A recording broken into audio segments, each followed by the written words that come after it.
One of the best ways to get some easy gold in the beginning in Living World Season 3, if you're a new player, maybe you've been around for a while and this is a farm you might have forgotten, is the Bitterfrost Frontier. We're talking about the meta and also getting the Winterberries, because you can get gold, you can get some magic with that as well.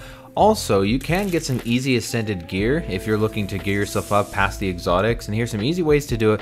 I'll show you how it all works, stay tuned. Alright, to start things off, as they say in the economic world, you gotta spend money to make money, right?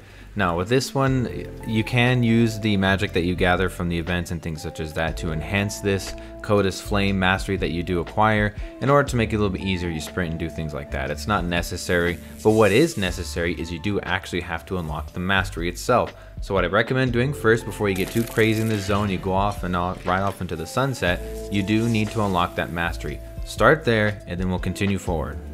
And now on to the meta.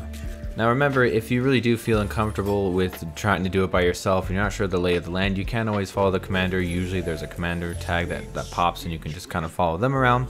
But basically there's not a whole lot to it. There's 9 braziers that you have to keep lit with the Flame of Coda. This is where the mastery kind of kicks in, because you're going to need to use this for the meta rewards after.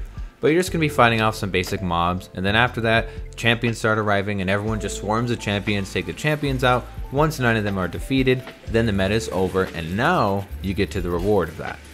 Now this is really where the mastery kicks in, because these chests are frozen over and you need Coda's Flame in order to melt the ice to gain the loot that's inside. Technically speaking, you don't have to do it, because you could have other people doing it for you.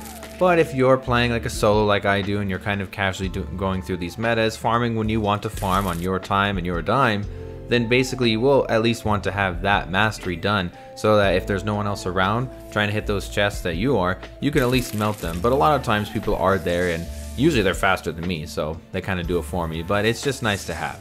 And of course, you can finish out getting the rest of the abilities with it if you so wish. Again, it's not necessary, but if you want, it's there. So I decided to kind of tally up all the stuff that I had, sell it just to see how much gold we can make from a meta like this. Very easy, low-key, casual, no pressure kind of a meta.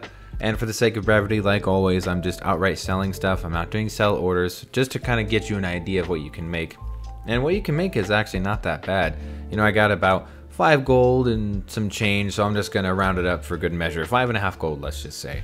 And really, to be honest, the meta itself was like 10 minutes. I only did 10 minutes, and that's all the loot I got from that. That's not counting leading up to the meta. I didn't do anything with this inventory stock here.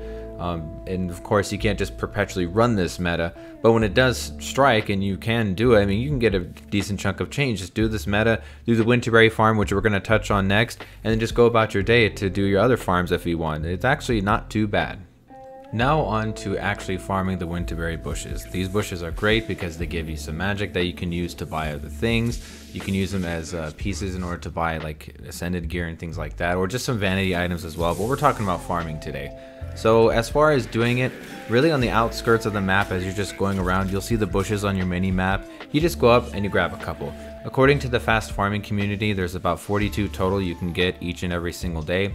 And as far as tools you want to use, the tools can kind of change how much gold you make and how much materials you gain. For me personally, I have the infinite ones that I bought in the cash shop by converting gold to gems. That's just something that I did. And the enhancements that I put on it were my own thing. They are just what I wanted to do at the time. I do have another video that I'm going to have linked for you here that you can see an alternative way of using karma to get different kinds of tools. So you can kind of mess around and see what works for you, what you like best, what you want to get, what you want to sell. But basically, you could just run this circuit very fast. I mean, depending on how fast you are, again, I'm not very fast, I'm a casual player, but if you're fast at this, I mean, you could bust this out in a couple minutes and you're off on another maps doing other things. But you do this every single day, you'll get a nice chunk of change going.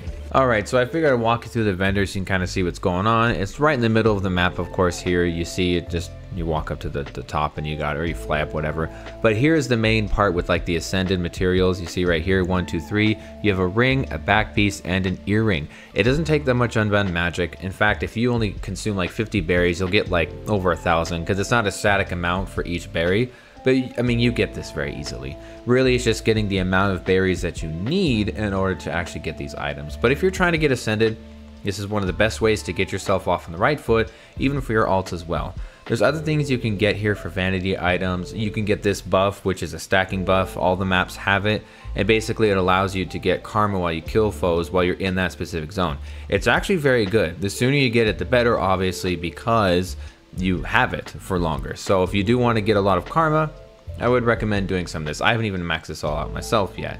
Some of the other things are for vanity. There's portals, things you can do and stuff like that. But this right here, this is an excellent way on how to make gold. If you're just after this for gold, I do have a video I'll link here that shows you how to use Unbound magic for these maps and how to make gold based off of getting these magic warped packets. But basically that's it. That's how you just kind of run through this zone to farm things.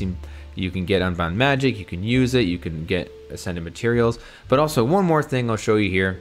I've done this many times, just in case you accidentally are going through your inventory, you hit deposit all materials, and your berries go away. Well, if you want them back, there's a bank person right here. So that's all I have today. Thanks for watching. Don't forget to like the video, subscribe, tell me what you think, and I'll see you on the next one. Later.